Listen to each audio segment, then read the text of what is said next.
Kasi classmate ko rin naman sa House of Representatives eh. Nagkasabay po ba kayo sa Nagtagal Kamara? kami, seatmate ko dahil alam mo naman, Marcoleta, Marcos. Oo nga po pala. So, gano'n eh. Kaya medyo close kami dalawa. Hanggang sa ako'y makarating sa Senado, ay ganun pa rin. Marcos, Marcoleta, Marcos. Wala, inseparable talaga eh. Opo. Yan ang sinasabi ko sa iyo. Mga kababayan, Senador Amy Marcos. Nako. Pakilala ka, ma'am. Maraming salamat at magandang hapon. Talagang walang iwanan kay Senator Marcoleta. Parati kami magkasunod. Ano ba yan? Kami yung kadenang totoo. Swak kami sa kadena. At magkasama kami yung oposisyon. Ngayon, ayan na naman, magkasama na naman tayong minority. Mga kontrabida. Ganun ba yun? Pero tinatanong ni Jen kanina kung ako, ayoko na sumama sa BICAM. Ikaw na lang siguro. Ang sabi kasi, puro vice chairman lang daw. Walang gustong sumama. Ngayon, sabi ko, at least may kinatawan kahit isa yung minority. Vice chair ka naman. Ayun, Kaya vice chair okay ako, ka na. wala nang choice. Si Bato, hindi na mahanap. Ayun na. Tapos, si Hinahanap Jinggoy. ba? Ewan, di ko alam. Sabi, alam daw kung saan nasa Pampanga daw Nakita na rin kung saan-saan eh. Opo. Ako, napapirma ko doon sa minority report eh. Ganun ba? Kaya nga sabi ko sa Hindi kaming nakapirma. Nakapirma. Kasama ba si Senador Bato sa anin po? Sa pumirma? Oo, ipipigay mo nga sa akin yung aking So, totoo pala na talagang alam kung saan. cellphone. Mamaya, para ipakita ko yung, sige nga yung po, pirma niya. Wala kami Hindi pumirma. nagtatago yun. Andyan lang yan. Hindi ko maintindihan. Bakit yung ICC warrant, kung talagang may ICC warrant, ba't hindi ilabas? Yun ka. Sabi na, andyan. Sabi naman ng isang kapatid, wala daw. Ba talaga? Nasa telepono daw. Nasa telepono, gano'n Pero, naman. Pareho ng Presidente Duterte. ang issue pinakita dyan, lang ganyan. kinakailangan na si Sen Aimee tatayo. Alam ko tatayo siya yan. Opo. Isang araw, siguro mga Lunes o Martes. Pagka pa naglabas ng warrant of arrest ang ICC, mandatory ba na isusurrender mo na ang isang Opo. mamamayang Pilipino? Wag na yung senador, kahit na hindi senador, kahit na tindera lang sa palengke. Bakit? Ibig mo sabihin na yung ICC mas mataas pa sa legal system ng ating bansa? Yun ang dapat nating mapag-usapan din sa Senado. Pwede yun. Yung nangyari kay Presidente Duterte, hindi dapat maulit. Kasi labag talaga sa ating saligang batas. Wala nang tataas pa doon. Kahit international ek-ek pa yan. Mas mataas talaga yung ating konstitusyon at ang ating mga batas. Siyempre. Yung due process, syempre. At Pilipino yan eh. Kung Pilipino, syempre, kailangan dadalhin muna sa korteng Pilipino. Kung makakuha sila ng warrant of arrest, ayun. Pero kung wala pa, walang bisa yun. Nasa korte natin na kilalanin o di kilalanin yung mga warrant na linalabas na galing sa labas. Tama-tama. Nung nakaraan, di ba, Nelson, natalaki natin, na naglabas na ng Ruling, ang ruling ng Supreme Court tungkol sa bagay na ito. Di po ba, Superate? Yes, ang sabi naman na wala pang issue, wala pang injured party, wala pang maski ano. Kaya dinismiss yung kay Bato. Yun ang intindi ko eh. Kasi premature eh. Wala Premature pa daw. namang, wala pa mahuli. Wala pa question yung nahuli. Oo. Wala pang maipakita yung ICC. Dapat may mahuli na halimbawa, may nahuling butiki halimbawa. Para meron ng actual case. Wala pang Doon kaso natin eh. matetes kung talagang kakasa ang Supreme Court. Kasi kung ako yung Chief Justice ng Supreme Court, teka muna. Bakit? Mas mataas ba yung legal system o yung ng ibang bansa, ng ibang bansa kaysa sa atin?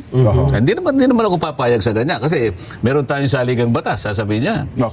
No person shall be deprived of life, liberty or property without due process of law. Bigla mo isasakay na naman sa kung anong nangyari. Sabi nga ni Sen Aimee, uulitin mo na naman yun. Samantalang kung tutuntunin mo mismo, yung mismo provision ng Rome Statute, kung sino man, halimbawa talagang nakapag-issue na ng warrant of arrest, makikialam pa rin yung judicial authority ng domestic court eh. Kasi para masino mo kung talaga yung sinampina, yun ang taong yun. At kung halimbawa, yung kanyang karapatan ay naproteksyonan. Kaya dadalhin mo muna sa korte. Hindi mo dadalhin sa Villamor Airbase eh. Kailangan nating matingnan, matest. Kung nasusunod pa rin ang mga batas. Parang hindi na eh. Kasi sabi, bendable na daw yung batas sa Pilipinas. Gusto nga rin. Papayag ba tayo? Bendable. Depende kung sinong kaharap. Pwedeng tumambling, pwedeng matibay, pwedeng bumaliktad. Ano ba yun? Hindi po pwedeng hindi pwedeng baluktutin. Wala Hindi po. tama yun. Doon mo makikita ngayon kung papayag ang Korte Suprema. So, purbahan mong baluktutin ngayon. mukhang sa mga nakaraan na madaming kasong naisampa sa Supreme Court, mukhang matibay at matatagang paninindigan ng Supreme Court na dapat susundin ang itinatadhana ng saligang batas. Lalong-lalo na yung sa mga paglilipat ng pondo. Hindi po ba, Sen? Oo. Nanindigan ng Supreme Court eh. At least nakita natin ngayon na sinabi niya, ay, balik mo yan. Hindi mo dapat kinuha yan. 60 billion yata yun. 60 billion. Tsaka PhilHealth. Oo, labag din sa Yung PDIC. PDIC, mas malaki yata yun. malaki pa. At saka yung may iba pala mga ahensya ng gobyerno, Sen, na kinunan din, pwede daw pala nilang gamitin yung naging desisyon tungkol doon sa PhilHealth issue na para bawiin din po pala yung kanilang mga pondo. Yun din ang sinasabi ng mga GOCC at yung mga GFI Yun. na pare-pareho naman ang sitwasyon nila. May sarili silang charter, hiwalay sila. Kumbaga, korporasyon sila. Hindi sila directly under the mandate of the department. So, hindi sila pwedeng pakialaman ng basta. Huhugutin na kung may pera kung saan-saan. Hindi naman po pwede yun. Pero ang sumunod na tanong ngayon, bakit sa halip na sa uli, kukunin sa GAA? Kaya nga Pwede ba yun, Super Ate? Palagay ko, hindi po pwede yun, di ba? Isusoli yun, manggagaling sa National Treasury, isusukli mo. Siyempre, hinugus mo eh. Kaya ngayon, nangangamba rin yung Maharlika Fund. Kasi yung pera nun, wala naman tayong bagong revenue. Kaya nga, walang bagong windfall. Di ba? Dapat ganun eh. Hinugot din yan sa Land Bank at DBP. May narinig akong mga bangkeron, sabi, paano yun, isusoli rin ba ng Maharlika? Di wala, pera yung Maharlika, nalo ako na. Lumalaki sunog eh. Laking ano problema na nun. Kasi kung kukunin natin, nagpapasok sa GAA, di parang ang dating nun, na-double whammy mo yung tao, di ba? 2 beses mo kinuha eh. Oo, kasi kung... Para mangyayari, kakalimutan na yun. Oo nga. Kukunin na lamang yung pangbayad doon sa GAA. Mali yun. Yun. Eh, naitanong ko ngayon tungkol sa Maharlika na yan eh. Opo. Tinanong ko, sapagkat 2 taon na nakararaan, saan mo in-invest?